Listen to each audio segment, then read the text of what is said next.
Hello. So today we're going to be talking about outcome number 4. So, in this outcome, graduates will be able to explain the role culture plays in educational settings and in the learning process. So, the artifact that I chose for this was actually a presentation that I did with a group of people, and it's all about cultural diversity in the class. And so, in the presentation, we talk about why cultural diversity is important, and so we just had to talk about it and see how it does play a role in our education. So that's kind of like what the artifact is. How does it align with the outcome?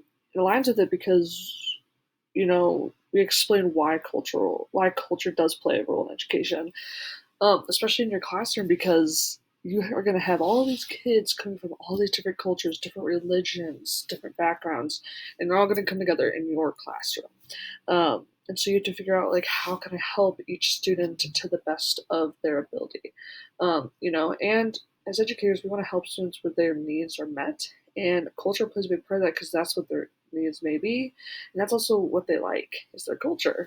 Um, so in this presentation, we just talk about cultural diversity and why it's important, and like how as teachers we can best help culture. Um, and I just think that we really have to pay attention to this because you have students from all different backgrounds coming together in your classroom. And you may not have to know everything about their culture, but if you have a general understanding, then you're able to help that student and better respect them and understand them the best that you can. Because I think that's important. Is we want to be able to respect our students. Just because you want respect, you know, if you want respect, you have to also give respect. And so I think that's why this artifact is really important because it shows that. And so in my future goals, my future classroom, I want to make sure I respect all my students' religions, all my students' cultures, wherever they come from, because everyone's different.